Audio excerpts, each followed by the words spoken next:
I have this thirst for blood.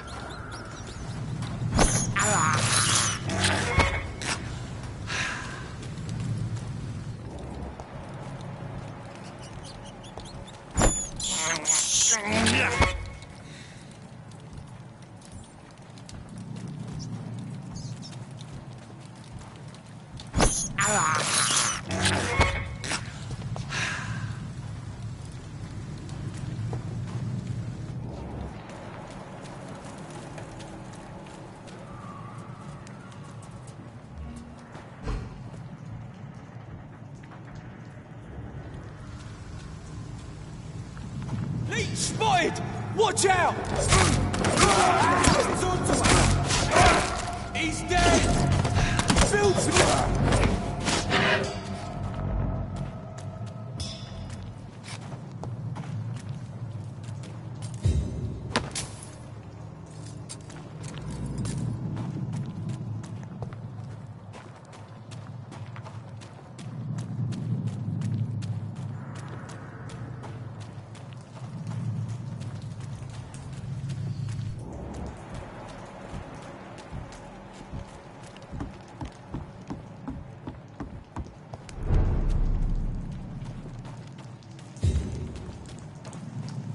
Fresh blood.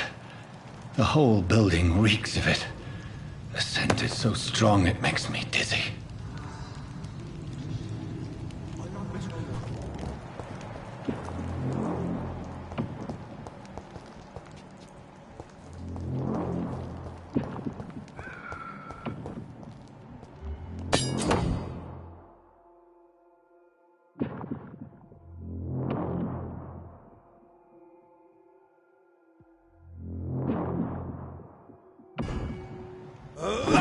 Drink outside tonight on food that did not quench my thirst. I must have more. Oh dear God! Not again, William. Please stop. You're my last friend. This place reeks of bloodshed. William, my arm. I can't feel it.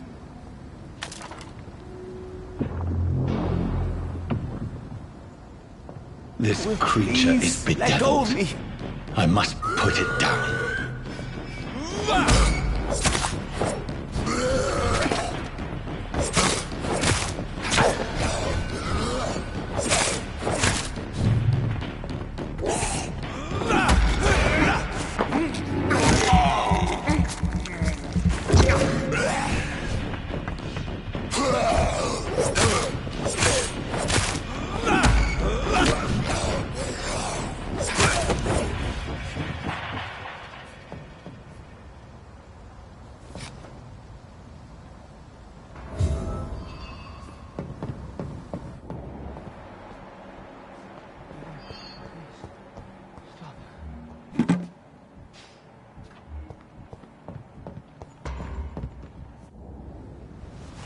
William was an honorable man. I could have saved him. Mr. Hampton, are you in there? I knew him well, another lost soul, a kindred spirit. Sir, listen to the sound of my voice. I'm a doctor. You're suffering from shock. I must return to my flock. They'll stray without me.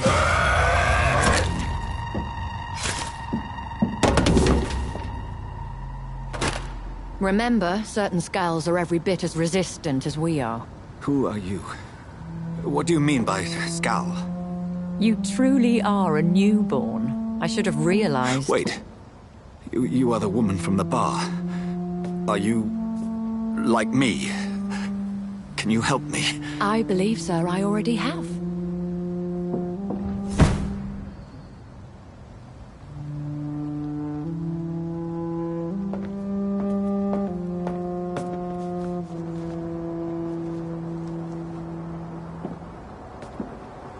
By George and the Saints, you've solved the mystery of these terrible murders. Patience, good fellows, I've come to offer help. Just give me a moment to secure my boat. We can leave this awful place.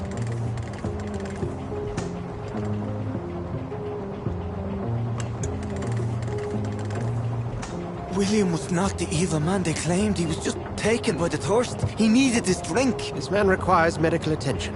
We'll see he gets to the nearest hospital. No, please, I must tend to my fold. My flock needs me. Yes, go with the good Dr. Swansea. He's resourceful, and I'm sure he'll take good care of you. You'd best come as well. The sun is soon to rise, and you'll need a place to rest. I just need a moment. If I can learn something about what has happened to William, I'll be a step closer to understanding what happened to me.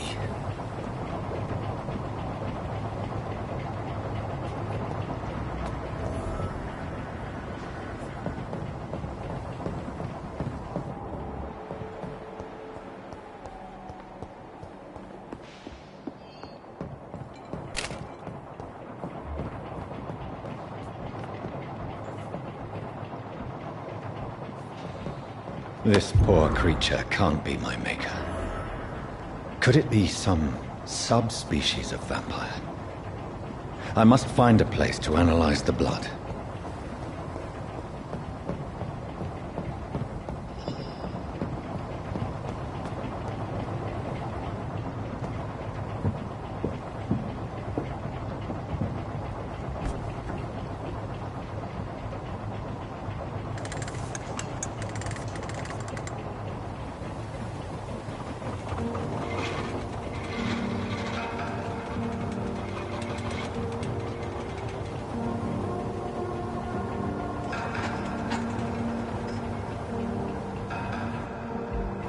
Where are we headed? We're on our way to the Pembroke Hospital. It's just across the canal. They'll have a bed for poor Mr. Hampton. William was... What manner of creature was he? Predator, prey, villain, and victim. Who can say? The important thing is that he's been stopped. Duly noted. And the woman? What... Who is she? What woman? Oh, don't play me for a fool. You used me to locate that skull. You must know who she is.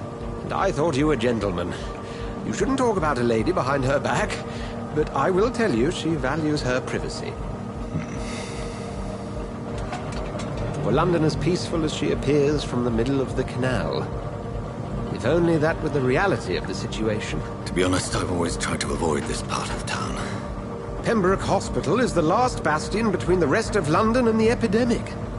The flu has decimated the East End and the war still rages. Welcome to the front lines of a plague. This is where you work, Dr. Swansea? I am the administrator of Pembroke Hospital. I thought you were here in service of your mysterious order, the Brotherhood of... Of St. Paul's Stole, yes. But first and foremost, I'm a man of science. A physician, like yourself, Dr. Reed. How do you know who I am? No need for modesty. You are Dr. Jonathan Reed. A surgeon of some caliber and renown, if I'm not mistaken. You are correct, sir. I knew it! I had my suspicions. Took the blood sample from the corpse of poor William. I was certain. Dr. Reed. Marvelous. Have we met? I attended 3 of your seminars before the war. I have the utmost admiration for your research. And what a turn of fate. England's most esteemed blood specialist returns to London a vampire. That word, again. From a so-called man of science. I understand. Traditionally, the role of science is to refute myth, but when myth walks among us, the Brotherhood of St. Paul has dedicated its purpose to their study. There's so much for you to learn. And for that, you are right. Well, then let me be blunt. Join my staff at Pembroke Hospital. As a physician. I suspect you'll not find a better post of employment to contemplate your predicament. This is sudden. I was returning home to see my sickly mother. But alas, that was before contracting this... affliction. Dr. Reed, take a moment to consider. The post would be for the night shift, providing a good explanation for your absence during daylight hours. You'll be adequately reimbursed, and have a place to hide. I even had the forethought to bring some clean clothes. So, what do you say? It seems I have little choice, but yours is a generous offer, so I thank you. Brilliant! Oh, Jonathan, this is one for the book, and the beginning of a beautiful friendship.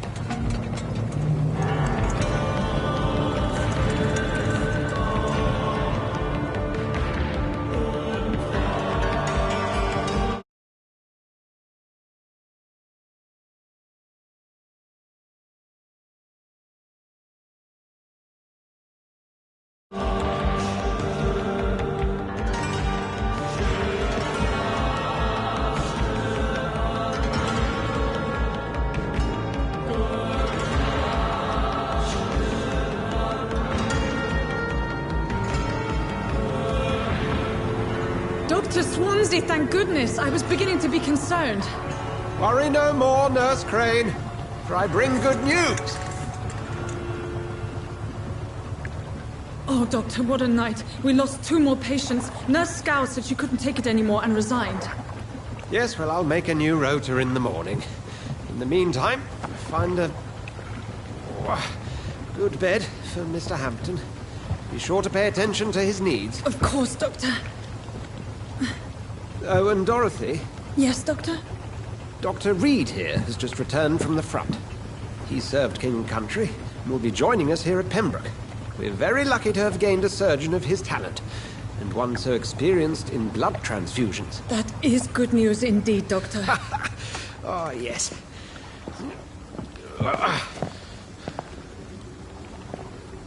Here at Pembroke, it's not what we have, but what we haven't.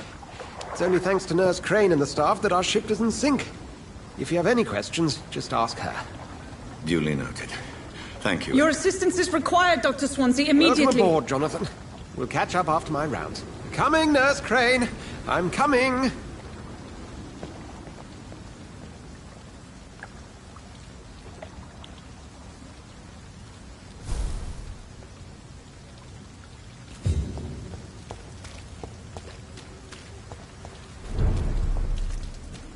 Come on, you bastard! You can do better than that!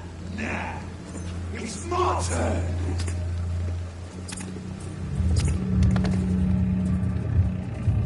Rotten all Pristine, each heart contains the secret of life. Drink at this river, try it all.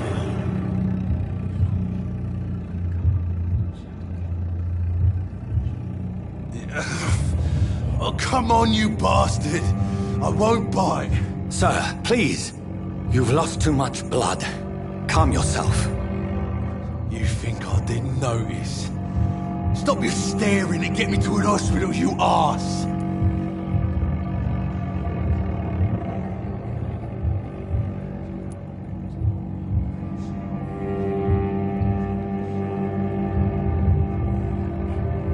I've a mind to let you bleed out.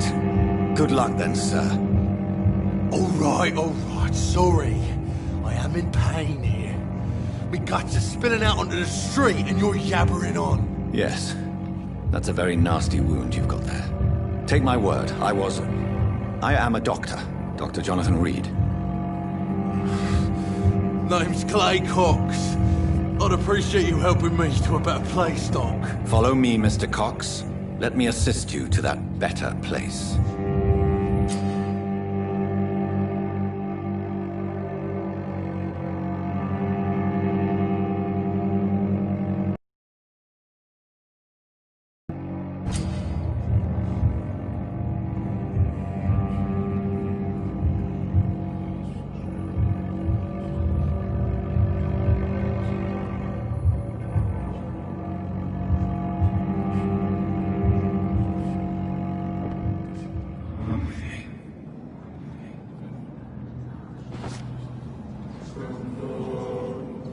Bring this fading light into the shadows.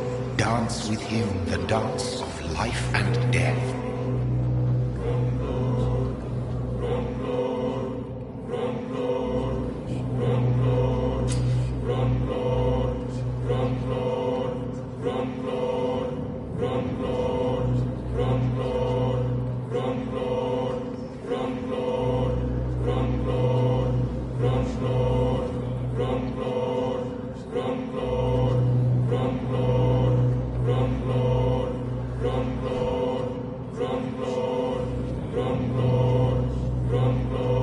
No more.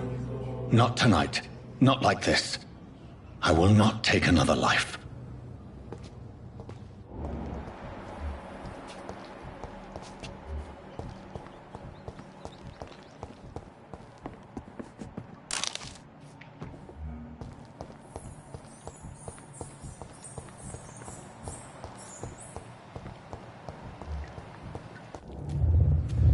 It is wise for the huntsman to sometimes let his prey go, but no famished hunter can run for long.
There's a name engraved on the metal. Clay. What kind of man puts his name on a knife?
Over there! There's one of them vermin!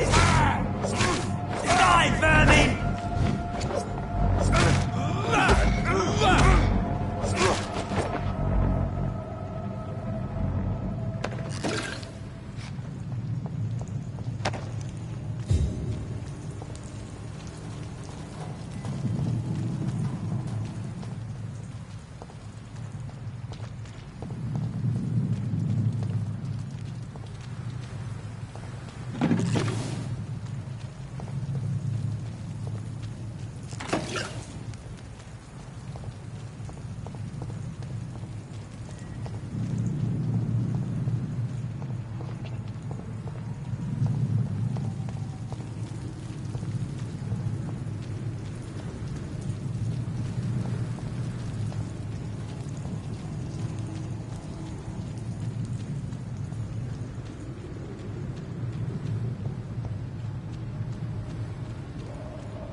Good evening, sir. Who the fuck are you? Don't you see I'm busy here? Dr. Jonathan Reed, that's who I am. And who are you? Ah, some fancy gentleman we've got here. Clear off. We don't want strangers on our streets. So you won't tell me your name, then? The name is Booth Digby. Maybe I'll ask my boys to break one or two of your bones, just so you remember it.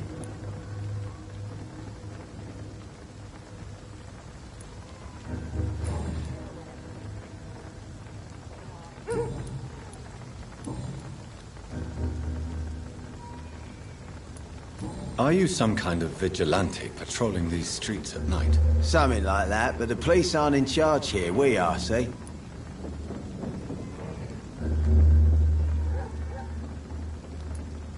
So, tell me about your gang, then. What? Have you got a death wish? You really want me to answer that? Well, yes. You seem so proud of your status. Why not tell me who you're working for? Oi! I'm the boss, all right? The Wet Boot Boys work for me. All of them. Situation round here is better than other districts because of us. Because of me. So you're a concerned criminal, is that it? Using funny jokes about me and my boys, are you? Fuck. You must have some balls. I saw many men like you during the war, Mr. Digby. Greedy little cockroaches who feed on despair. I could kill you for saying that. But, nah. You've been a soldier. I can respect that. What can you tell me about this part of town? Things ain't that bad, thanks to us. We give people what they need, and we control this borough. Well, you're not doing a very good job. People are still dying here, like everywhere else. Yeah, well, we can't be everywhere all the time. And Edwina says if we can find more guns, we could be more efficient. More efficient? Really? You should probably tell Edwina that guns are useless against diseases and infections. Incredible. You know what? You're lucky she can't hear you right now. She's more smart than patient. My sweet queen of the docks.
Do you need medical help, sir?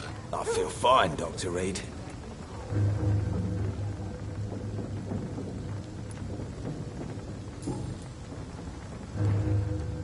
Do you need medical help, sir? I feel fine, Dr. Reed.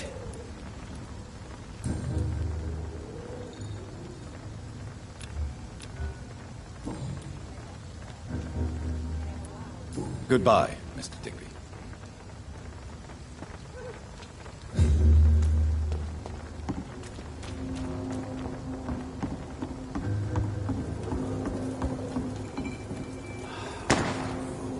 Good evening, miss.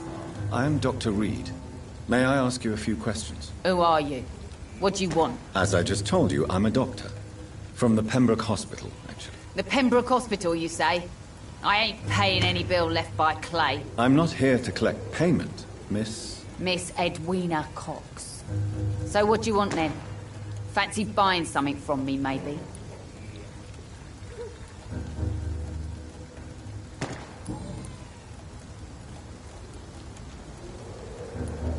What can you tell me about this part of town? You can't trust anyone around here. As soon as you lower your guard, you can be sure some arsehole will take advantage of you. Really? Don't you think that's a little bit excessive? Bastards, all of them. This region only responds to violence and threats. You sound like you're thinking of somebody in particular. Take the gravediggers of Southwark. They must pay me every week, but it looks like they forgot who gave them permission to steal from the dead. Looting corpses in a mass grave. That is a new low. Whatever. Hey, since you're a doctor and all, maybe you can access that forbidden area and remind those bastards what they owe.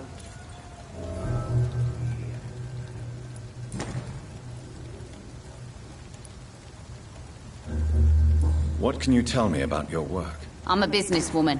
I buy and sell things, and I send my wet boot boys after anyone who don't play nice with me. Gang member and shopkeeper. Can't be easy running double shifts. If you're interested, I may find use of a doctor who can freely walk across the city, you know. You're quite blunt, aren't you? I like people who know what they want and say what they think. This is a time of great opportunity for those ready to embrace their destiny. I'm not interested in a career in the criminal underworld, Miss Cox. Fair enough. Stay away from us then, if you don't want to get hurt or worse. Since my return from the war, I don't feel that concerned by threats, knives, or even bullets, if you must know. That's exactly what that stupid trade unionist claimed after he attacked one of us. Booth and I reminded him a bullet beats words every time.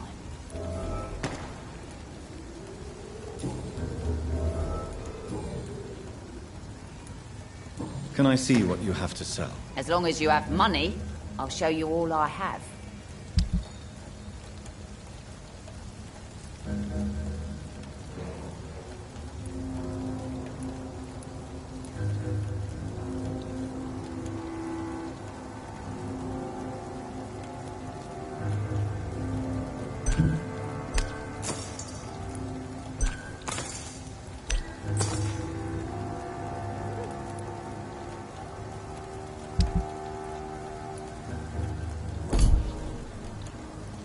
Good evening, Miss Cox. Hello again, Dr. Reed. What do you want?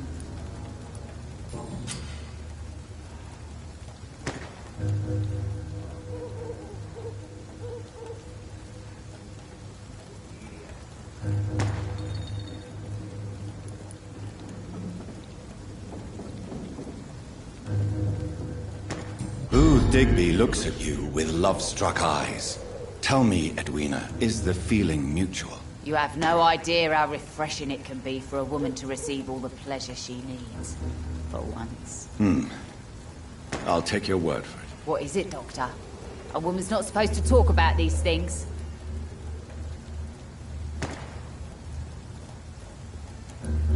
Behind all your crude words and your attitude, I sense romance and a soft heart, Miss Cox. Romance?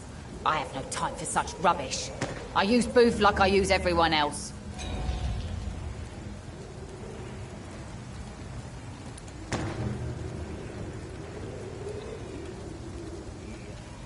Tell me about the man you and Booth killed, Edwina. The bastard killed one of us and received retribution.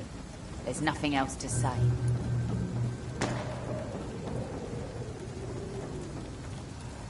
What happened exactly? I don't know, and I don't care.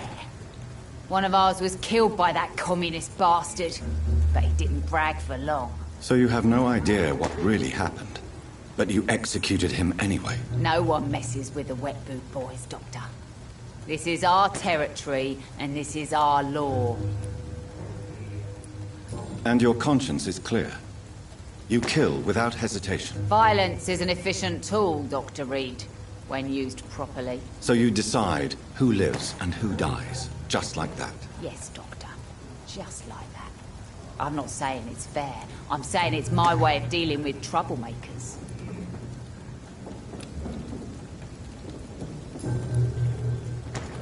Booth Digby looks at you with love-struck eyes. Tell me, Edwina, is the feeling mutual? You have no idea how refreshing it can be for a woman to receive all the pleasure she needs. For once. I'll take your word for it. What is it, Doctor? A woman's not supposed to talk about these things. Behind all your crude words and your attitude, I sense romance and a soft heart, Miss Cox. Romance? I have no time for such rubbish. I use Booth like I use everyone else.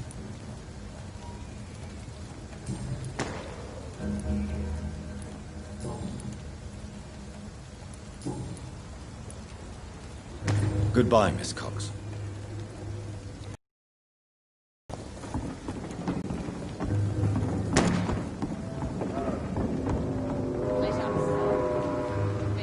You again. What do you want?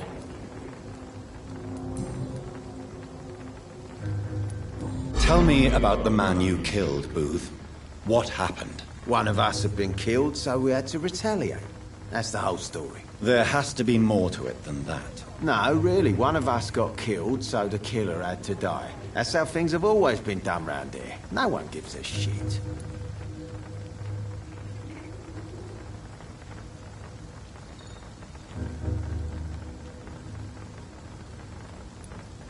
Don't you see it's an endless spiral? One day, it will be you who will be stabbed, or shot, or worse. That's what my sweet Edwina always says, that one day I'll get it too. But she says it with the most beautiful smile, my Edwina.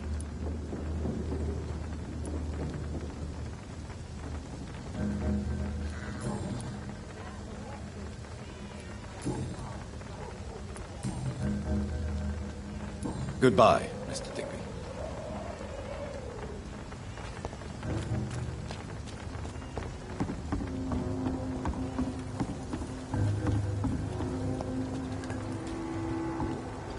Foolish girl will never bring principles. She's got no idea.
This is Braille. I need someone who can read this.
Are you all right, sir?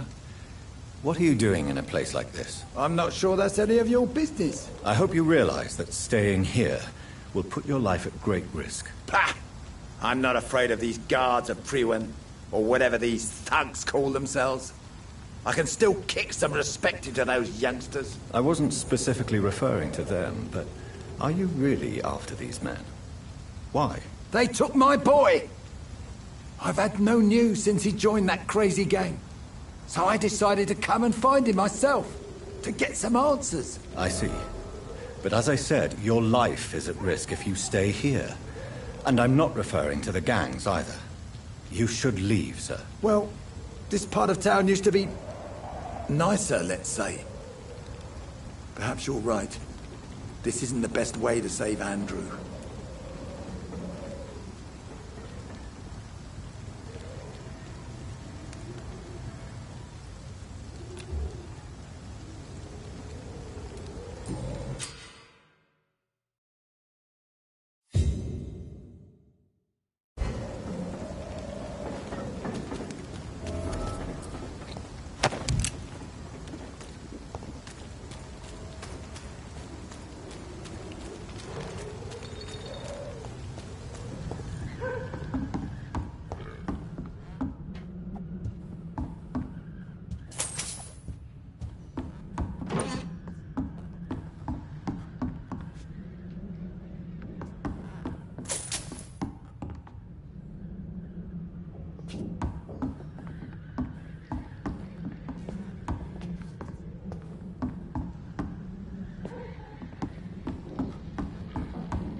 There is a name engraved under the blood on the back of the case. Jack Gillingham. Maybe I should return this watch to his family.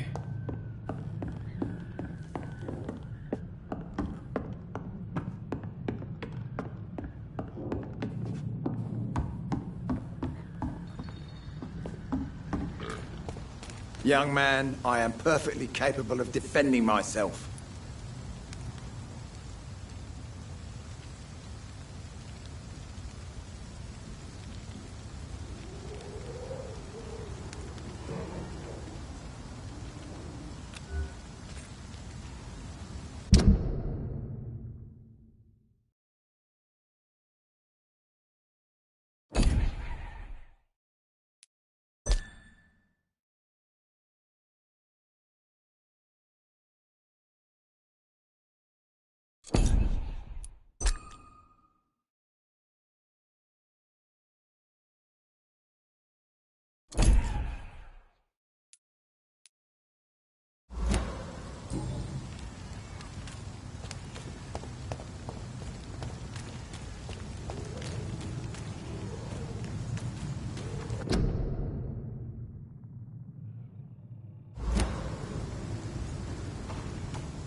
Hello, boy. Hello. Good evening. Did I scare you? You have nothing to fear from me. No, it's just that people prefer to avoid me. Well, I won't. I'm a doctor. My name is Rufus, sir. Rufus Kingsbury.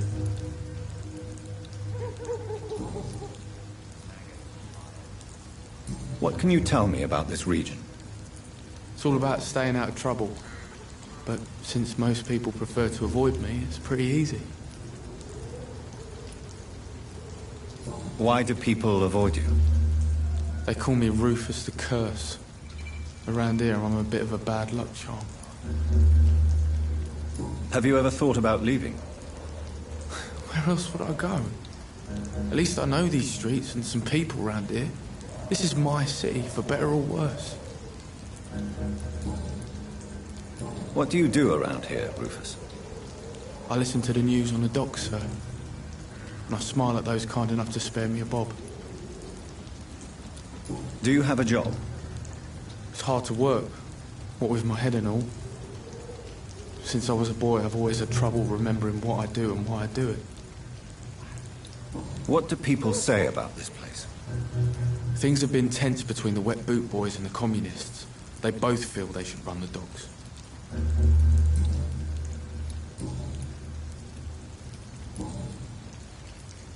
Are you alone?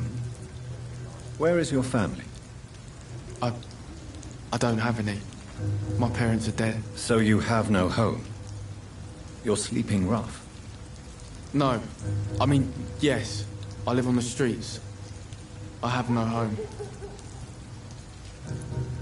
This city has abandoned so many of its children. It's tragic. Well, I've known worse. I'm not all alone. I have Mrs. Fishburne. She's been very kind to me. Why do you think she's so considerate? I can't say, sir. I guess she's a good soul. Sometimes it's like she replaces the mother I lost, even if we're not related.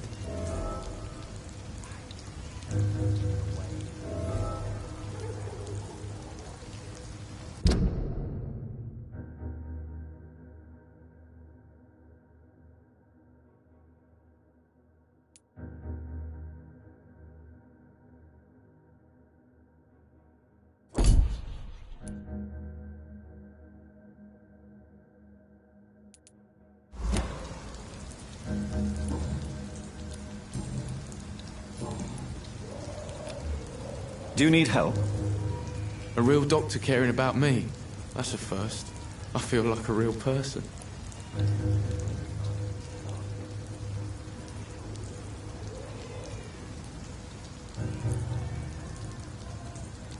I'll see you later.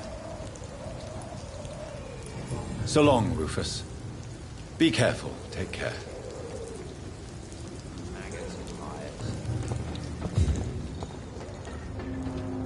Good evening, sir. Good evening.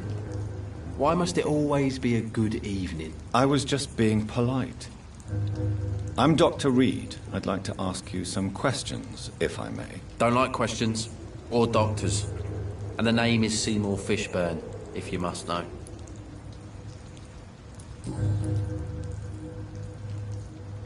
What can you tell me about this part of town? A shithole filled with maggots. Liars and thieves, all of them. Are you thinking about someone in particular? No. Hate them all. Especially these petty, whining little shitbag beggars. Is there no one who deserves your leniency, then? Well, Tom from our local is somewhat of a decent bloke. At least, unlike most maggots, he knows how to listen without opening his trap. What's your occupation? I take care of my mum. That's what I do. She's the only good thing in my life. Even though I don't treat her so good.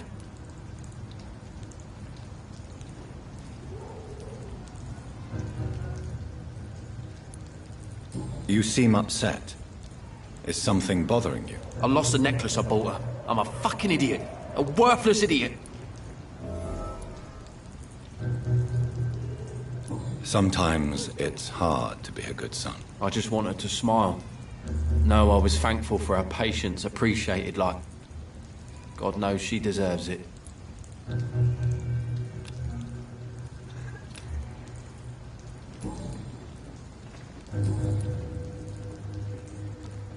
Do you require medical assistance? That's something I didn't expect to hear again. A doctor concerned with the health of his patients. Yeah. I could use some help. On several matters, in fact.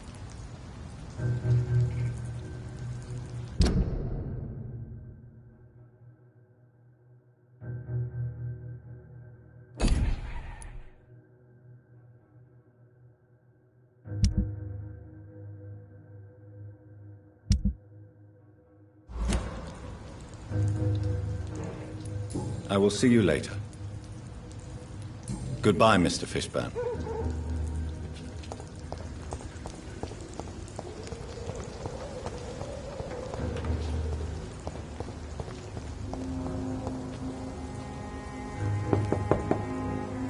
Good evening, madam.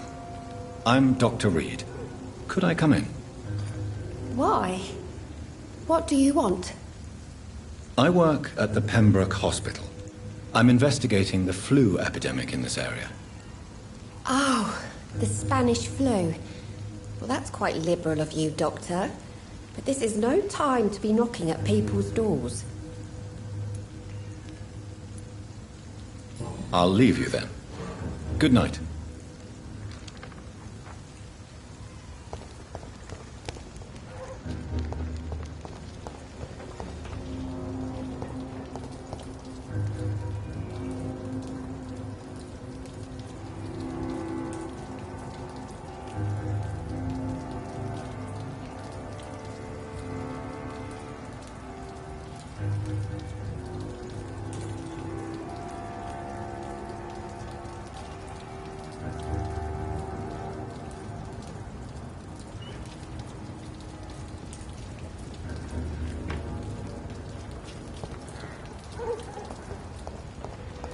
It's locked, all right.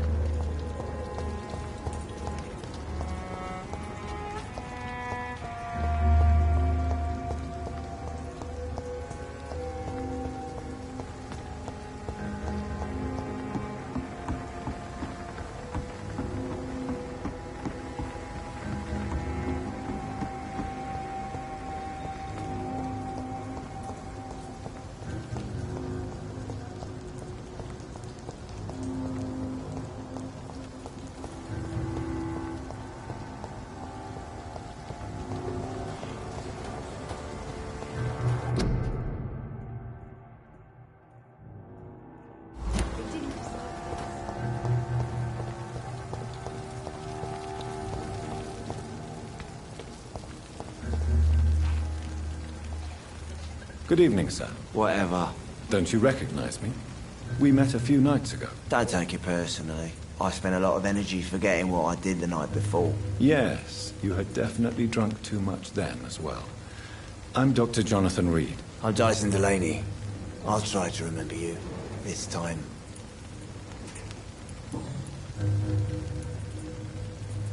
What do you do for a living, Mr. Delaney? I drink. I drink in the morning and at noon. I drink at night. And then I drink some more. Why do you drink so much? Maybe it's because I prefer dying slowly. Death can be so abrupt. Personally, I like to see mine coming at my own pace. You sound very sad, sir. That's because I am Doc. Don't you work at all? I'd love to, but I don't have the time. Didn't I tell you?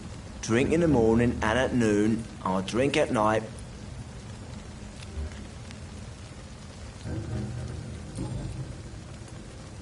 Is there anything in particular that you like about this part of town? Except for the cheap drinks, I mean. How dare you say such a thing? I love this neighborhood. So friendly. So joyful. No reason at all to rejoice, then? Life is hopeless and then we die, is that it? Let me tell you a story. All right. Go on. A few years ago, when I believed a resolute man could change things around here for good, a tragedy occurred nearby. What kind of tragedy? It was a bomb. bomb that exploded and killed many people. Metal and blood everywhere. Shouts, fire, broken window of the shoe shop, torn street light. You lost people you loved that day, didn't you? I've lost everything. But you know what the worst part is? I don't even remember where it happened. I've drunk so much to forget it. And now I can't remember where it was. I can't pay my homage to the dead. I'm sorry, Mr. Delaney. It's okay. If you ever find the place, just leave a flower for me there. Even if you tell me where it is. I'm not sure I'd memorize it.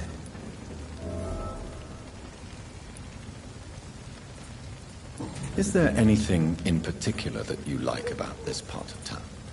Except for the cheap drinks, I mean. How dare you say such a thing? I love this neighborhood. So friendly. So joyful. Why are you so cynical? Cynicism is the polite way to express despair, Doctor.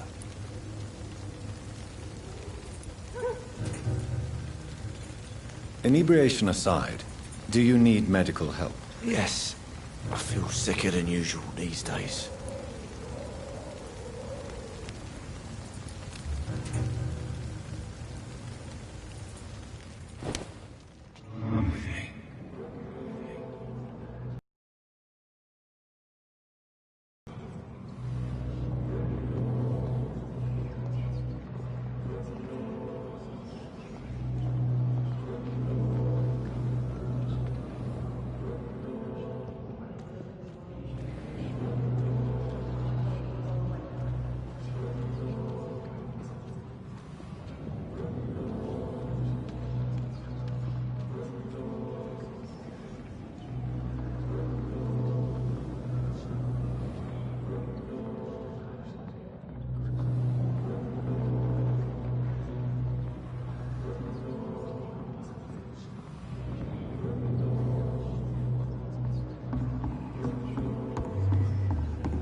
For now, everything seems under control, more or less. Don't forget to keep an eye out.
Are you deaf? One of them!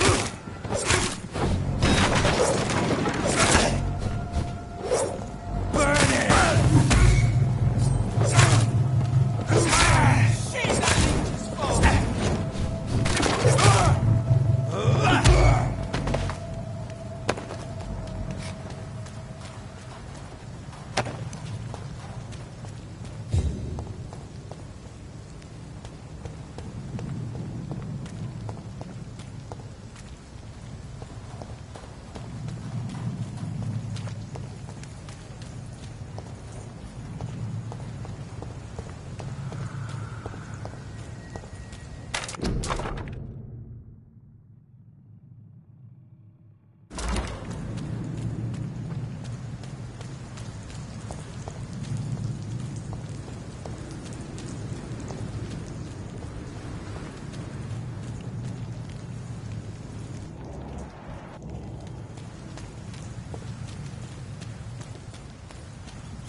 is despicable.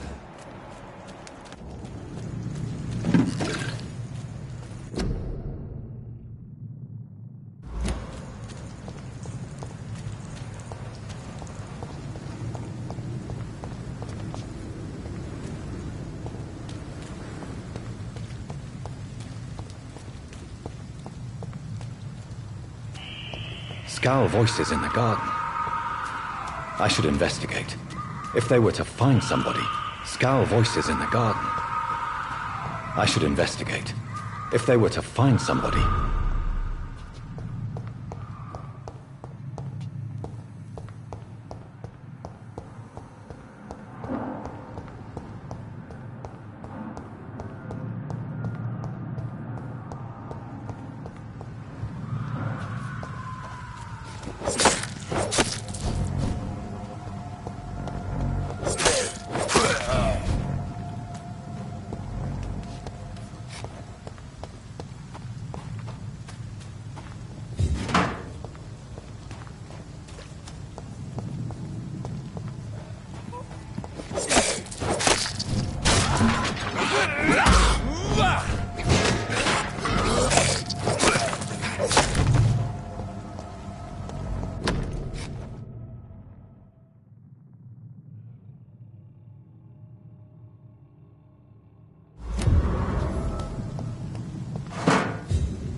It's locked.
I'm not one to make wait, Doctor. I've patients to attend.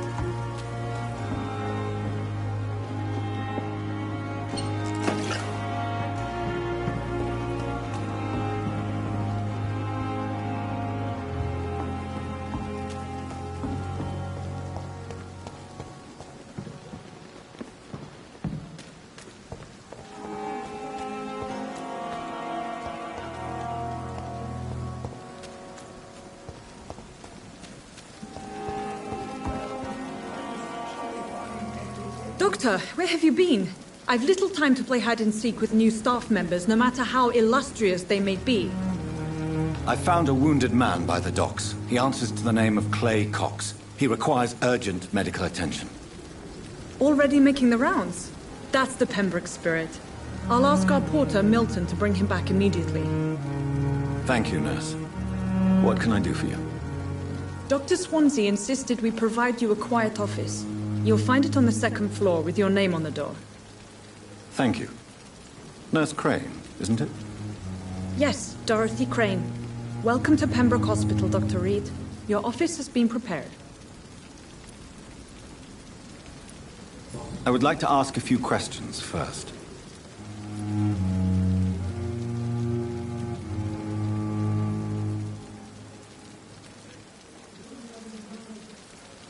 And Mr. Hampton, the patient we brought in, how does he fare?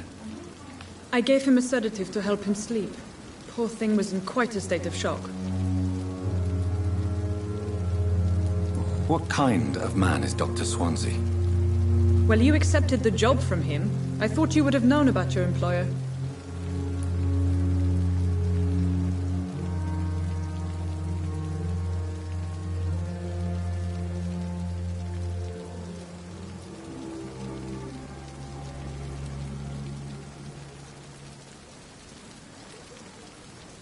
It's right to assume Dr. Swansea knows far more about me than I do about him. You'll get to know him soon enough, and better than me.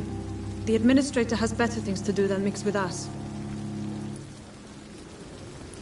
Apologies, I've only just met him the once. This is sudden. I've only just returned to England. Dr. Swansea is a brilliant surgeon and the most compassionate physician. If you could point me in the direction of my room again, nurse. Second floor of the hospital, left after the stairs. It's the last vacant office at the end of the corridor.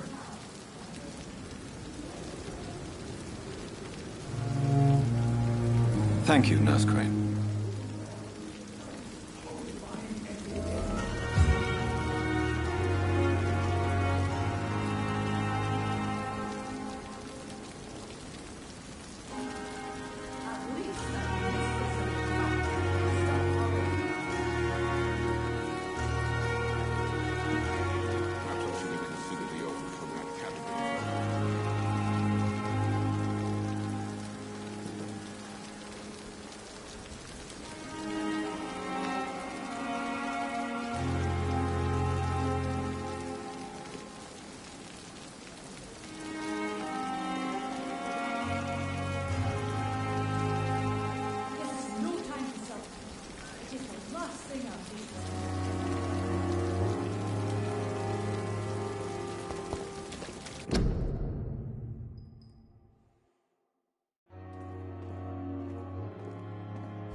Good evening, sir. I'm Dr. Jonathan Reed. I'm new here. I've already heard about you, Dr. Reed. I'm Milton Hooks, the ambulance driver for this shithole of a hospital. That's quite a blunt introduction, Mr. Hooks. You can call me Milton. I like to speak my mind, Dr. Reed. Perk of the job. Don't judge me, and I won't judge you. I'm not sure I understand what you're talking about. Well, I'm no doctor, but I'm pretty sure a gun can't be used as a surgical instrument. You have a keen eye. I learned to shoot during the war, and have carried one ever since. Old habits die hard. No need to explain, Dr. Reed. And if you ever need a better gun, remember, I may have something for you.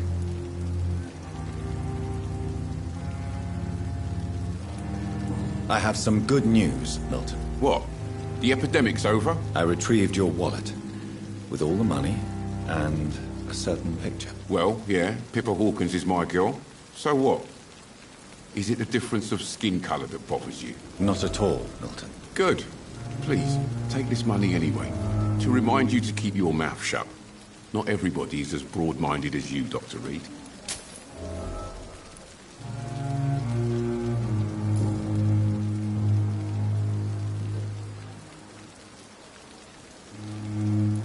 How is the situation around here? You want to hear the situation is all right? It's fucking awful. We lack everything, and it's getting worse every day. So what do you do exactly in this hospital?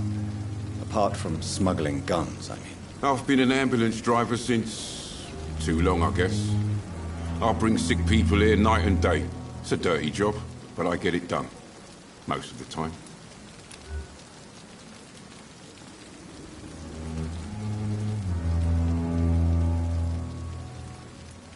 Since you're on the front line, how is the sanitary situation in this vicinity? It's a complete disaster. It's even getting dangerous to enter some streets or buildings. Even the locals attack you. It sounds like things have been a bit rough recently. What's happened? Yesterday I got attacked by the patient I was bringing here. I escaped through the hospital's garden, but I lost my wallet when I was running. You left an infected patient outside the hospital? That's incredibly dangerous. Go there yourself if you want, but be careful, Doctor. I'd rather not bring your dead body back.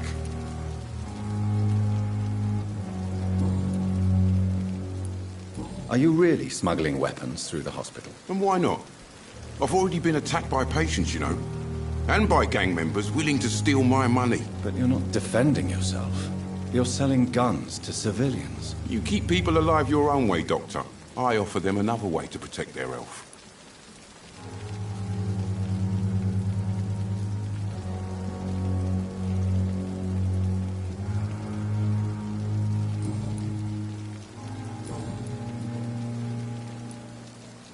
What's going on between you and Nurse Hawkins? Pippa's tired. Tired of all this shit. Tired of all those corpses piling up. She's as depressed as I am.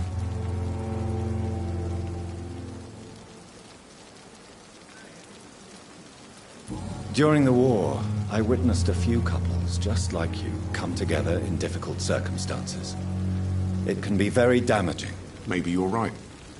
But we support each other. And that's all that matters. You do realize you could both get fired. Hospital staff are not meant to have intimate relationships with one another. Come on, Dr. Reed. Do you know how many rules are broken in this hospital every day just to keep it running? There's nothing wrong with what we're doing.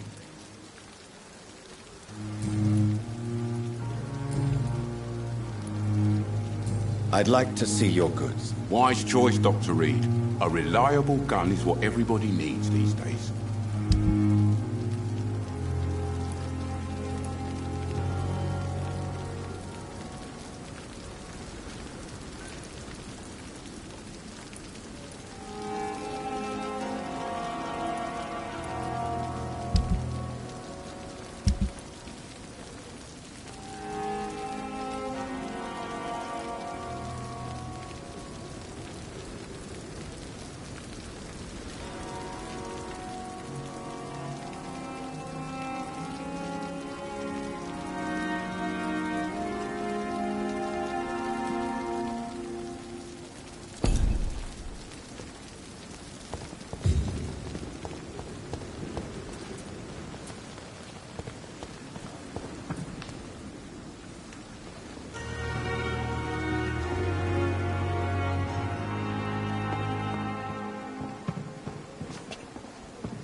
Good evening, sir.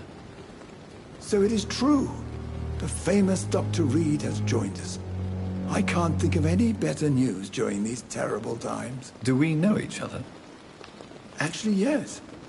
We met once before, at the Rockefeller University in New York. Dr. Tippett, yes, I remember. I was assisting Professor Carell in his research about coronary bypasses. He had nothing but praise for you. He was also very confident about your future. And look at you now. Eminent surgeon and blood transfusion specialist.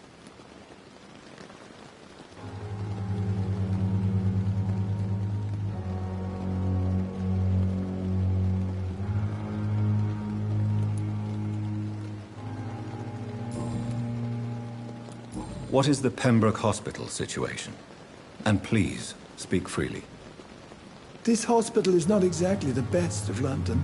I'm sure you are used to working in a better environment.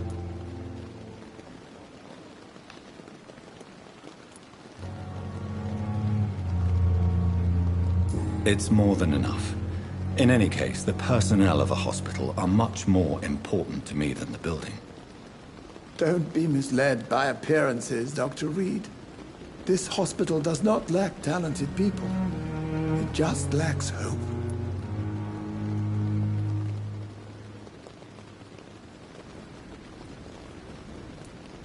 What can you tell me about the staff in the hospital? Some are really good, and others are not so good.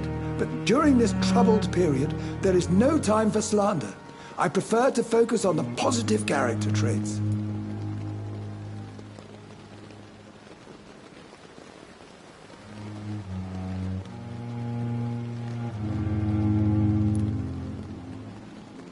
Tell me more about cherished people, then. Nurse Brannigan is a pearl.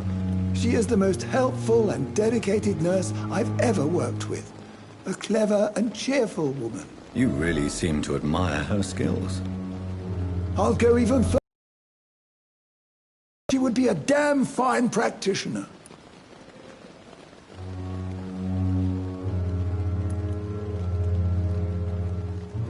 Any opinion about the management? I don't always agree with Dr. Swansea's reserve, but I must admit he does all he can to keep this facility running during this crisis. Ah, yes, the burden of command. I was fed up with this concept while serving as a medical officer. Don't get me wrong. Swansea's a good administrator. I just wish he would get out of his office now and again.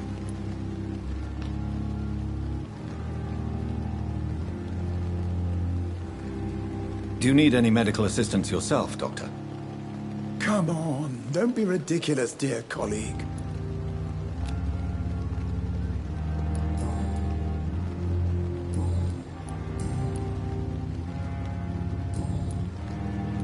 Goodbye, Dr. Tippett.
Dr. Swansea is right.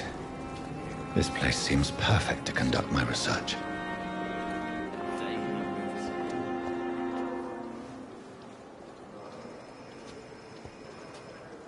Good evening, miss. I'm Dr. Reed, the new surgeon at the Pembroke Hospital. And who are you? Your name has no meaning to me, mortal. You're nothing but dust blown by the winds of eternity. I beg your pardon? What are you begging for, mortal? My clemency? Well, tonight maybe I'm inclined to mercy. You'll never forget the night you met Thelma Howcroft. You keep calling me mortal. Why is that? And if I'm mortal, what are you? Well, Dr. Reed, if you must know, I'm a vampire.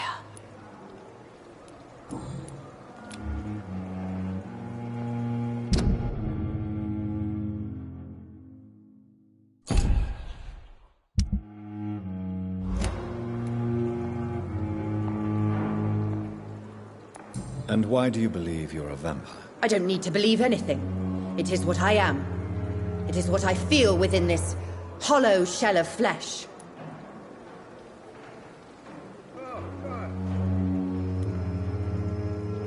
Please, describe to me how you feel.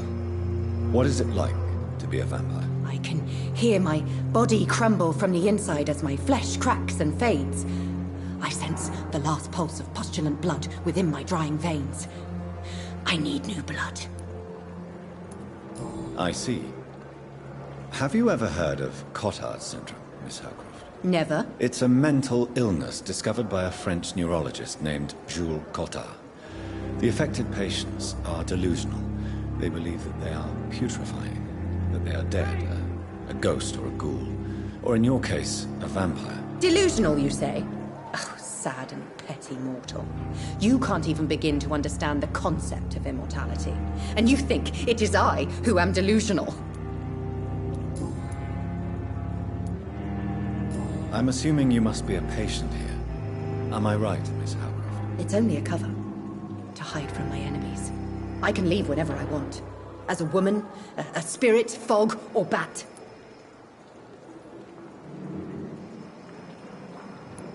Who are these enemies you mentioned? Can you describe them? I cannot say for sure. But I sense their eyes on me from nearby. I feel them watching me every time I visit the garden near the morgue. The staff here are not your enemy. They're here to help you, to care for you. I'm not speaking of the doctors in white. I'm speaking of the men and women who hunt me. For I am a vampire! I see. Don't worry. These people will not find you here. I'll personally make sure they leave you alone. Thank you, mortal. But do not interfere with them, for you are no match for those that hunt me.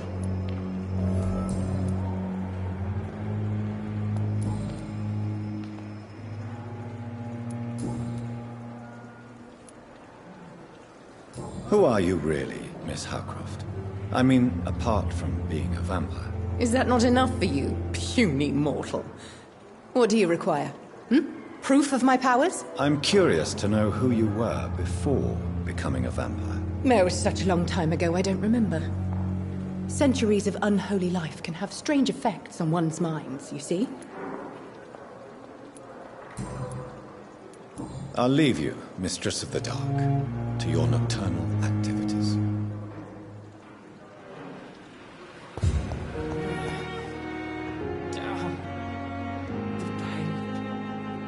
Good evening, nurse. Good evening, Doctor. I don't think we've been introduced yet. My name is Pippa Hawkins. And I'm Dr. Jonathan Reed. Dr. Swansea has recently offered me a position in this hospital. Well, it's a euphemism that your help will be appreciated, Doctor.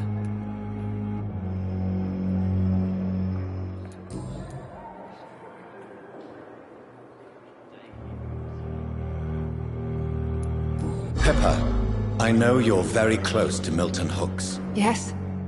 Milton Hooks is my man. If you want to report me for that, just feel free, Doctor. I have no intention of reporting you, Nurse Hawkins. But are you aware of the risks? The rules say I won't be allowed to work as a nurse anymore. But here at the Pembroke, we break rules all the time. Is he worth the risk? Hey, I'm no perfect woman, and Milton is not the finest bloke. But we do our best to get by. That's all any of us can hope for nowadays. How would you describe the situation at the Pembroke Hospital? It's serious. The flu is wreaking havoc amongst the staff and patients. We are running out of everything.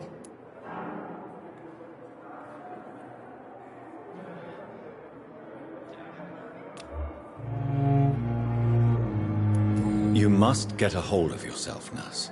Sorry, I'm exhausted. No one has any idea when this epidemic will be over. Nurse Hawkins, the Spanish flu won't last forever. Even the Black Plague didn't kill everyone. I wish I could believe you. But what if this epidemic was worse? What if in the end, nobody was spared?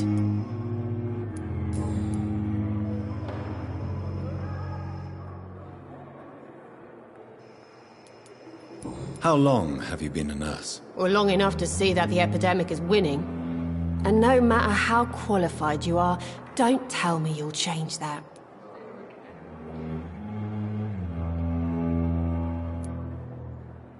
You'd be surprised what dedication can achieve, Nurse Hawkins. In medicine, sometimes we're just a test result away from a miracle. Sorry, Doctor.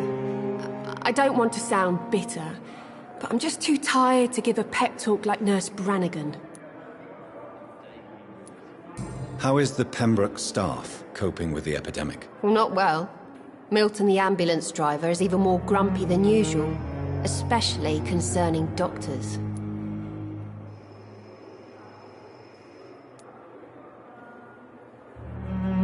Why is Milton grumpy on a daily basis? Is it just an act? Milton's not the kind of man who's bothered about a bad reputation, whether he deserved it or not. Why does Milton dislike doctors? I don't know. Just ask him. But be warned, Milton is not the chatty type.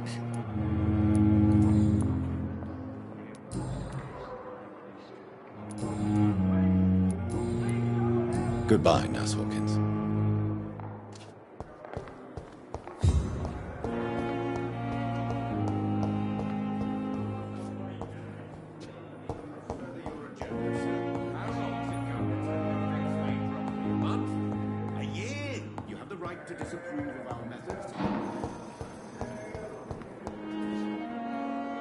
Good evening, sir. I'm Dr. Reed. I believe we're going to be colleagues. Reed? Yes, I've been informed about your arrival. I'm Waverly Ackroyd. Welcome aboard, I suppose. Does my arrival inconvenience you in some way, Dr. Ackroyd? Let us just say that I don't particularly share Dr. Swansea's enthusiasm for hiring you. What we need here are reliable professionals, not overrated dabblers.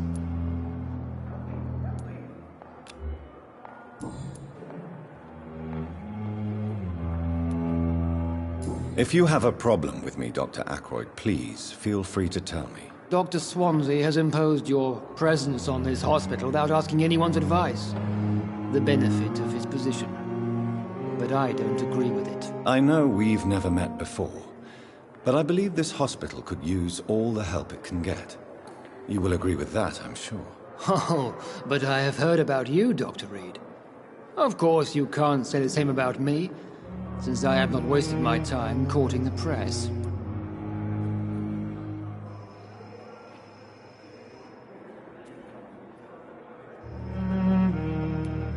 There is no need for such animosity between us. Don't you think the epidemic is already enough to deal with? That is one point we could agree on. And that is precisely why I want to be sure that you will be of help to this hospital, instead of a burden. Since your tenure in this hospital is longer than mine, perhaps you can tell me more about this place. Let's just say I'm tired of the carelessness around me. I have always respected the skills of Dr. Swansea, but over time his enthusiasm has become displaced. Carelessness? Exactly what are you talking about? We're here to save lives. The people who trust us are not volunteering for experimentation. They're here to be healed. I don't intend to run any radical experiments, Doctor.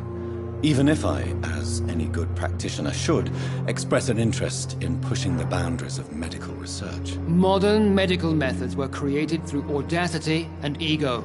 But there are rules in our line of work, and they're here to protect our patients.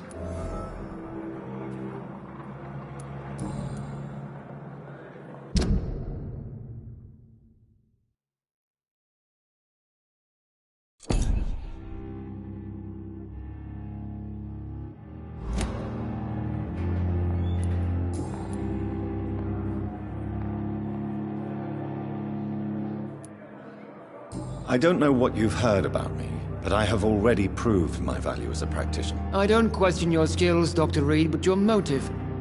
Is it money, fame, or are you truly dedicated? And what exactly is that supposed to mean? I served in the war just like you. But unlike you, I did not use the wounded to play the modern sorcerer. Be careful what you insinuate, Dr. Ackroyd. I only want you to admit you used those men to improve your theories.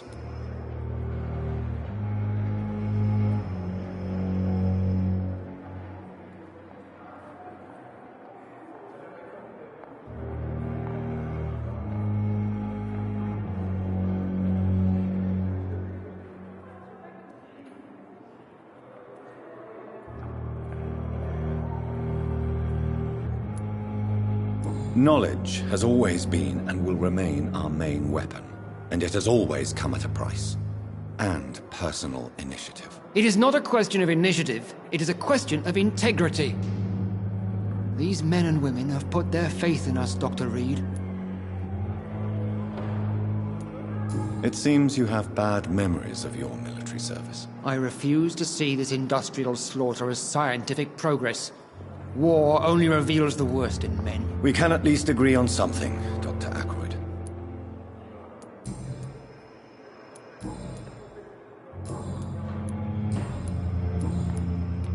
Thank you for your time. We'll talk later.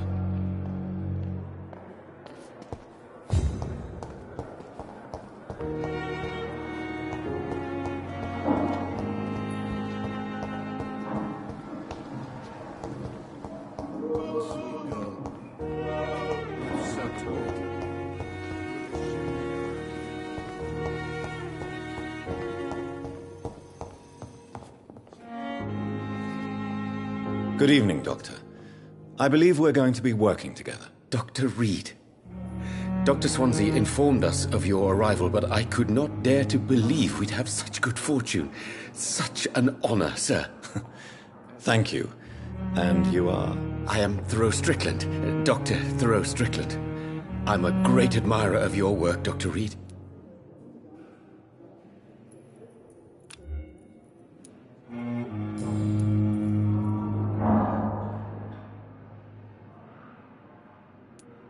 Please, could you tell me something about yourself? I'm a great admirer of your work concerning blood transfusion, Dr. Reed. I run my own experiments. I'm convinced it's the future.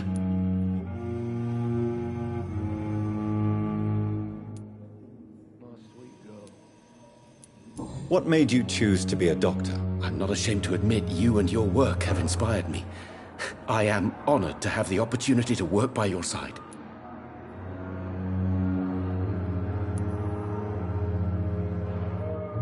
It's always a pleasure to share scientific and medical knowledge with someone eager to learn. I'll be glad to help you if I can. This epidemic may be the century's most terrible disaster, but I'm convinced that we, as doctors, are the only ones able to defeat it. I based my technique on my mentor's research. He helped me perfect my method. What is yours? I'd rather not talk about it. For now, it's just theories and first approach. My process is purely experimental and unsuccessful. As long as you're cautious and methodical, you may remain empty-handed, but you won't fail. You're not the first one to warn me, but I am convinced knowledge is the main weapon against the ravages of this epidemic.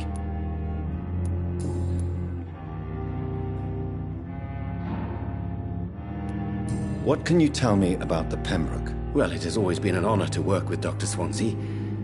But with your arrival, I can't think of a better opportunity to learn about blood transfusion.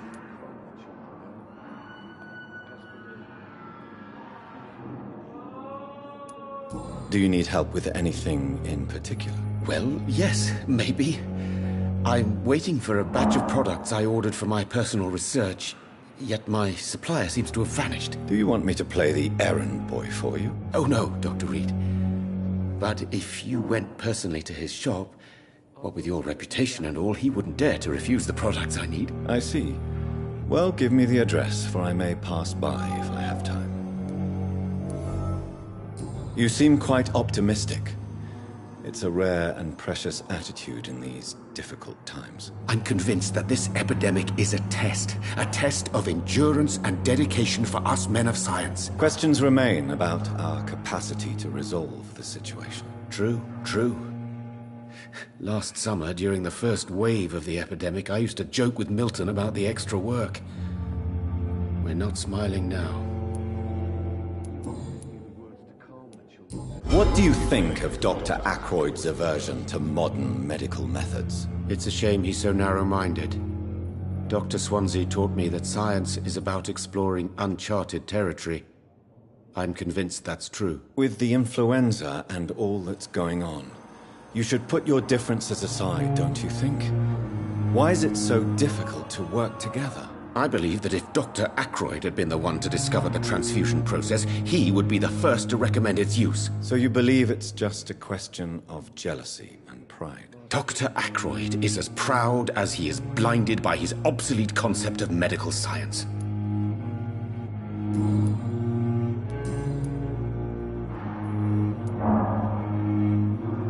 Tell me more about your willingness to experiment with new medical techniques. Harvey Fiddick is a patient suffering from a severe injury that could cripple him if not treated correctly. I'm convinced your blood transfusion technique could help him. What is it you really want? To save him, or to prove your point? Fair question. I want nothing but to save my patient, Dr. Reed. Especially since I know Mr. Fiddick's story.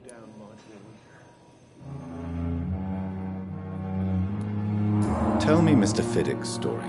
Our first diagnosis was compromised because Mr. Fiddick lied to us about the real origin of his injury. He first claimed it was an accident. But why would he hide such crucial information from us? Because he is a proud father, ashamed of putting his children at risk because of his own negligence.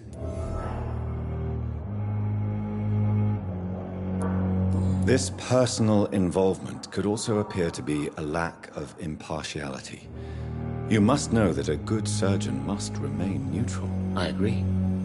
But that does not excuse Dr. Ackroyd's behavior. A man who did not even take time to converse with his patient. Do you think keeping his distance was a mistake? All I know is that I'm taking care of human beings with desires, hopes, and fears. Not some biological machine comprised of blood, bones, and flesh.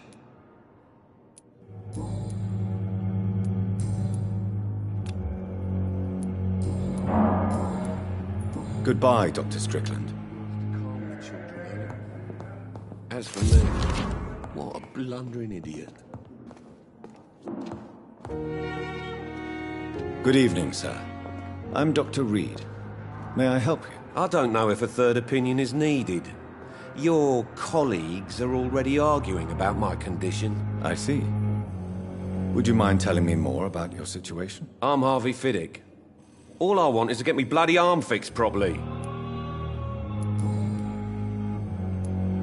Tell me about yourself, Mr. Fiddick. I'm just a regular guy waiting to get his arm fixed, so I can return to work and to my family. I was more curious about what you were doing before being hospitalized. I'm a carpenter, and a good one too. But that means I need both arms to feed my family, Dr. Reed. Are you satisfied with your treatment here? Well, it's clear that I've chosen a bad time to be injured. Forgive my bluntness, but you seem overwhelmed by cases of the flu. I won't lie to you about it. I'm afraid we are. Are you sure you don't want to operate yourself, Dr. Reed? I have the feeling you're very capable, and your colleagues seem to think so too. In other circumstances, you would be right. But for now, I don't think I can take on the responsibility. My apologies. Tell me about the doctors who are arguing about your case. Strickland and Ackroyd. They both want the best for me, but there's a lot of pride there. Doctors are no different from carpenters, it seems. What do you mean? I often had professional arguments with rivals on a building site. Difference is I disagreed about wood and nails, not flesh and bones.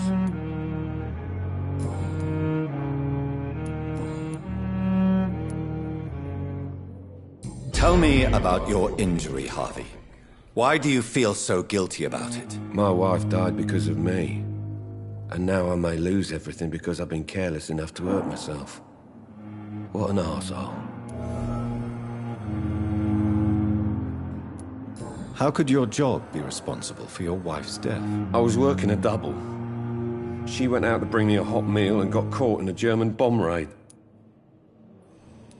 You can't hold yourself responsible for your injury, Mr. Fiddick. Unless you tried to hurt yourself. Of course I didn't hurt myself. But I can't work until my arm is fixed. My children need to eat, Doctor.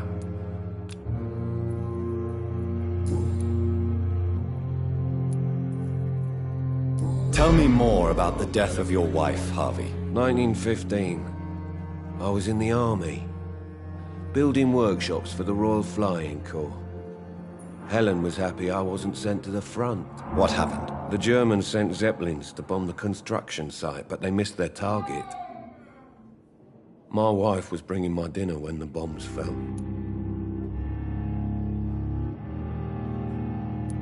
How are your children after losing their mother? They were smaller then. The only good thing about this is my Helen didn't bring them with her that night. I'm sorry for your loss. So many died during the bombings. I served in France and witnessed the carnage there. I would like to say that she didn't suffer. Truth is, I have no idea. I just know that I'm all that me kids have. Poor little bleeders.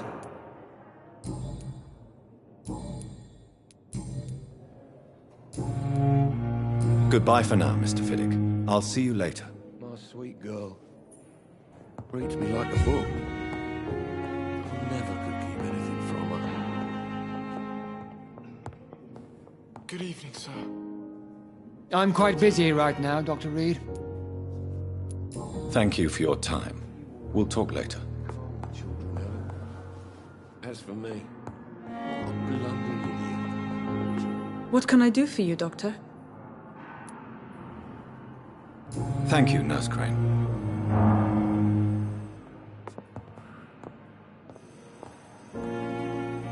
Good evening, Dr. Strickland. And good evening to you, Dr. Reed. Can I be of any help? Goodbye, Dr. Strickland.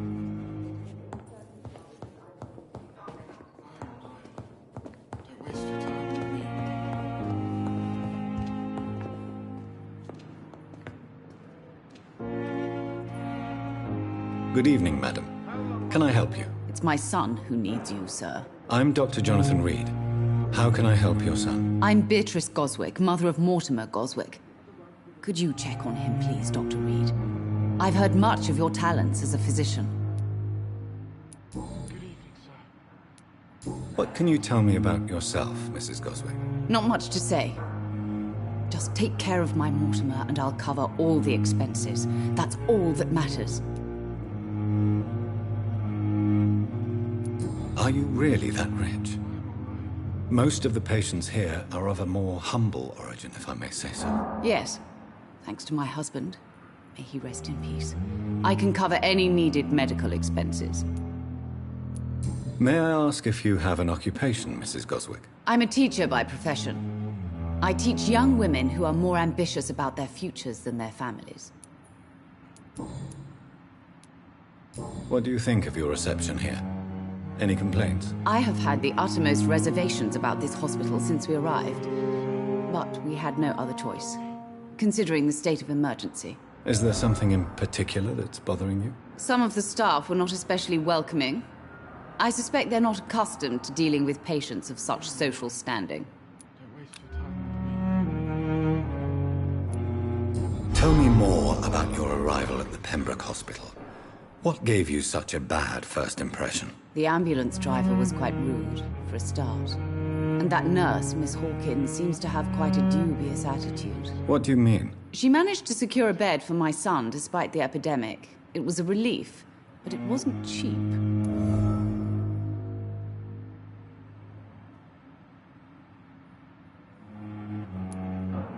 She charged you for a bed? Yes, and I paid without question, considering the urgency of the situation. I share your concern, Mrs. Goswick.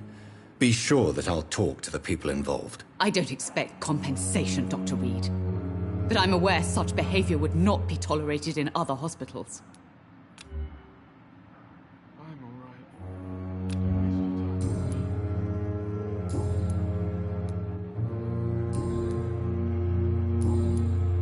Goodbye, Mrs. Goswick.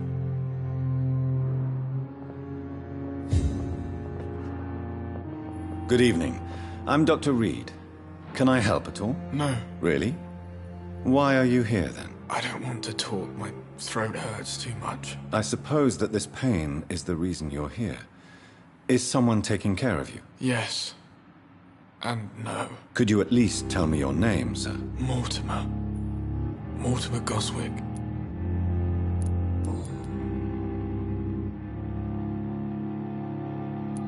How painful is your throat, Mr. Goswick? So painful I'd rather not talk at all, Doctor.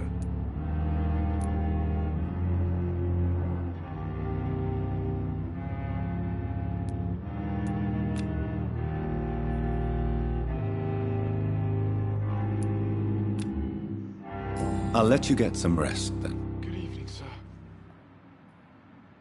Good evening, Mr. Goswick. How are you? I'm okay.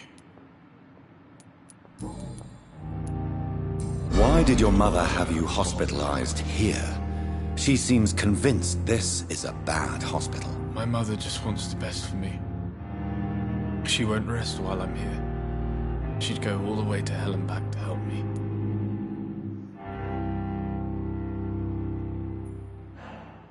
Pembroke Hospital may look unorthodox, but rest assured you're in good hands here. It's not me you have to convince.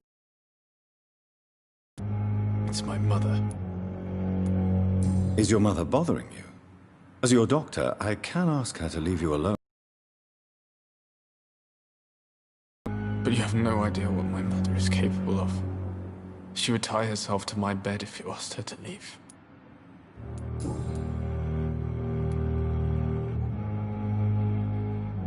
How painful is your throat, Mr. Goswick? So painful I'd rather not talk at all, Doctor. I'm sure you realize a doctor and his patient have to communicate, sir. Would it help if I gave you some paper and a pen? Not really. I see.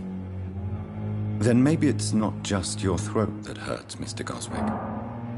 Perhaps your sore throat is just the consequence of something more hurtful. Yes, maybe. But I don't want to talk or even write about it now.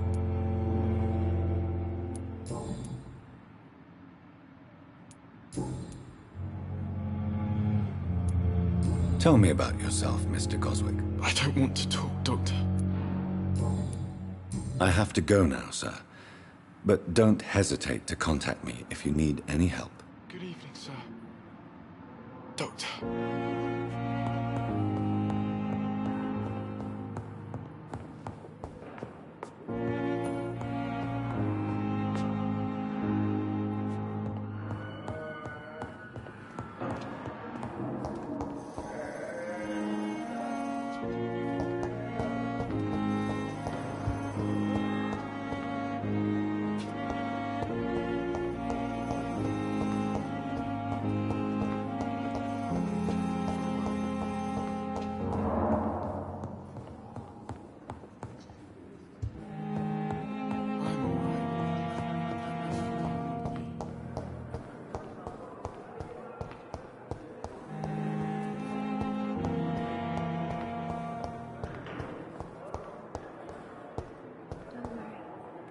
Fear and disgust on every street corner. Good evening, sir. Can I help you? Unless you're here to fix my face. No. I don't think you can help me. I'm Dr. Reed. I've recently taken the position of head surgeon here. War injuries, am I right? You guessed right, Doctor. German shell took my pretty little mug right off. But they still call me Thomas Elwood. How is your stay with us, Mr. Elwood? Oh, it's bliss. I just escaped death in the trenches to be surrounded again by the moans of the dying. Can I ask you precisely why you're a patient here? It's the pain, sir. The drugs don't work. It just hurts under the scars, if you get my drift.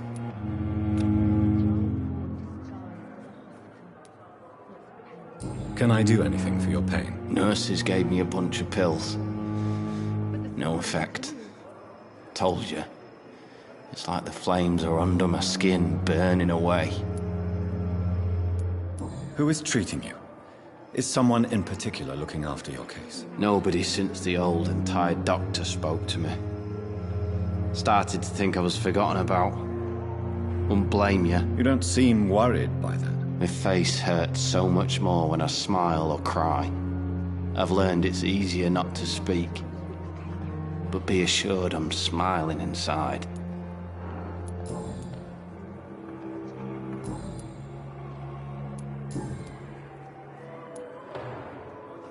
Where were you stationed, sir? Did you serve for long? I really don't want to talk about all this shit. No offense. I was pushing too much. I served in France myself. I just wanted to know what happened to you. You were an officer, weren't you? Then I doubt we fought the same war, sir. No offense. How close are you to Miss Hawcroft? Are you aware that she thinks she is a vampire? To wait for her next nibble is the best reason to stay here. Every time she approaches my bed, she treats me like something tasty. A normal person. Aren't you afraid? She may hurt you if the game goes too far. She's quite harmless, I can assure you. Her head's broken inside is all. While I'm busted on the outside. But she's still beautiful. Living proof that there's hope for me.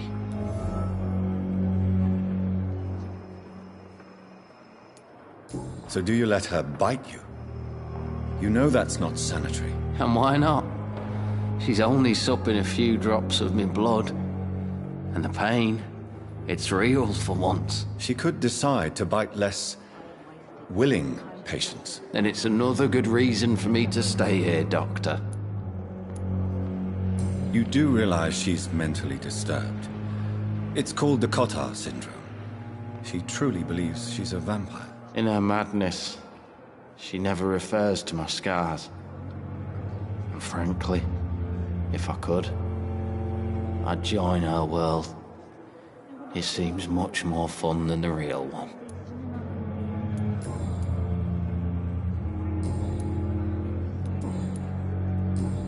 Goodbye for now, Mr. Elwood. Fear and disgust on every street corner. I wish I could forget. Good evening, Mr. Hampton. How do you feel? Dr. Reed, is it? Oh, sir, I must apologize for my behavior. What do you mean? I was not myself in the factory. Fear and exhaustion made me say awful things to you, I'm afraid. You remained perfectly nice and polite. A little delirious, perhaps. But who wouldn't be after enduring an abduction? Thank you, Doctor. That's a relief. Now all I need to do is rest and return to my flock.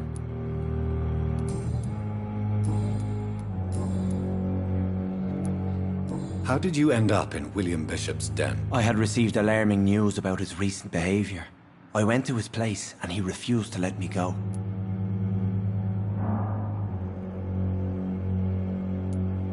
Why did he abduct you? William was an alcoholic. His addiction suddenly changed to blood. I don't know why. Just like a patient I met here. This Miss Hawcroft. You dared to enter this awful place alone. You're a hero, Mr. Hampton. Or a fool. I'm just a man trying to help his friends, Dr. Reed. William Bishop was a conflicted soul, searching for light.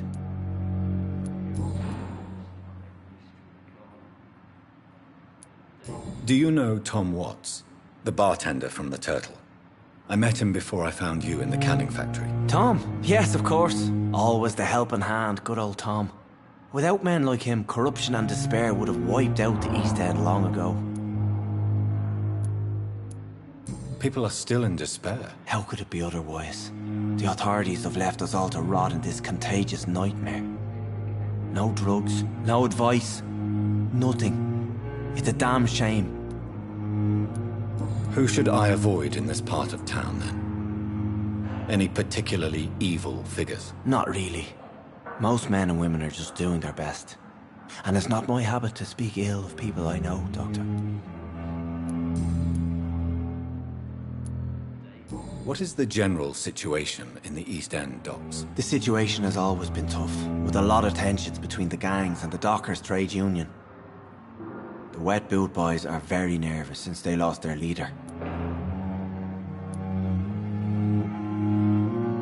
Who leads the gang now? Since Clay Cox went missing, it's his wife Edwina who runs the show, with the assistance of her minion, Booth Digby.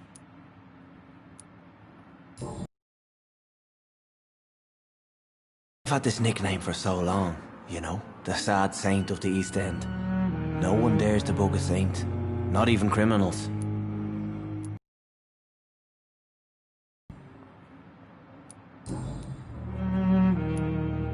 What do you do for a living, Mr. Hampton? I can't help but notice the cross around your neck. I manage a night asylum for the poor and homeless of the docks, and I try to guide the lost and hesitant on the right path to our Lord. Are you a priest, Mr. Hampton? A deacon, maybe? Not at all, Doctor. I'm just a man of faith willing to preach the good word. Why didn't you use your cross against William Bishop? To repel him somehow? That's a very strange question, Doctor. A cross is no magical token, if that's what you were trying to say. Not mine, anyway.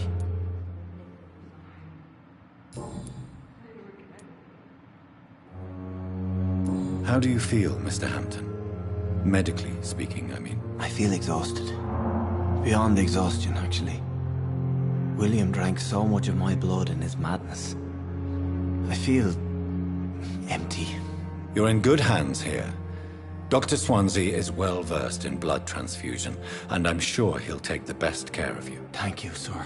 I believe all I need is rest, and then I can go back to the people who need me. Have you made friends since you arrived? Not really, but I recognize Miss Harriet Jones. I knew her when she lived by the docks. That poor woman had such a miserable life.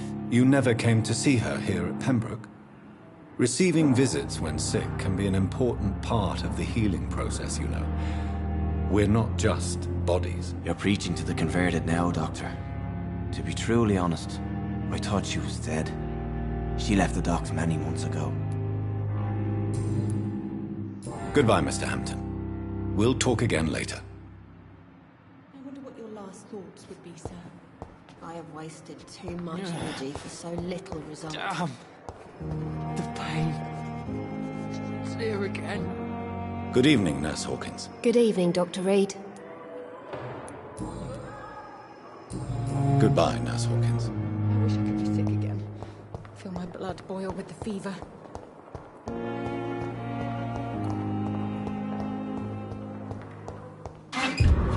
It's locked, all right.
This must be the place. It's definitely away from prying eyes. Relegated to the shadows. A kingdom of my own. At least I won't be sleeping in a coffin.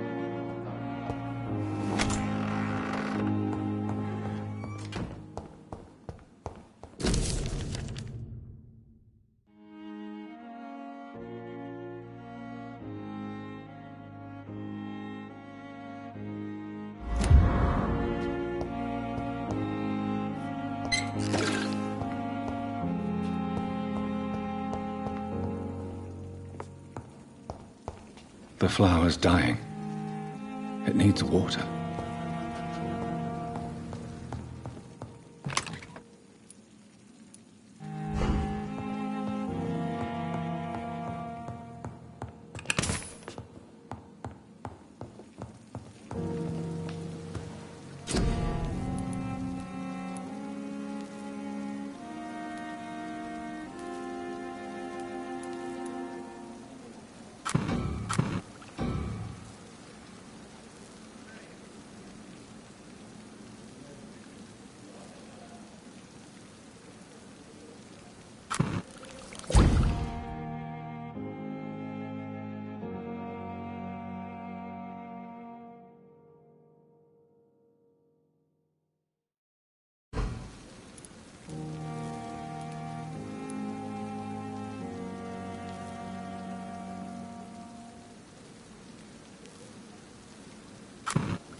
William Bishop's blood is much more unstable than human blood and shows extensive mutation. But this is not what happened to me. I must keep on searching. The sun is about to rise. I can feel it. I'll continue tomorrow night. I have so much time now.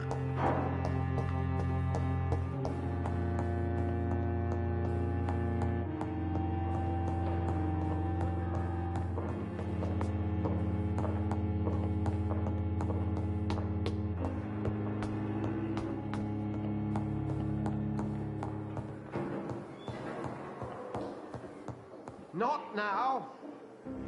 Please come back later.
If I'm to stay here until my research is complete, I'd better learn to hide my true nature from the mortals.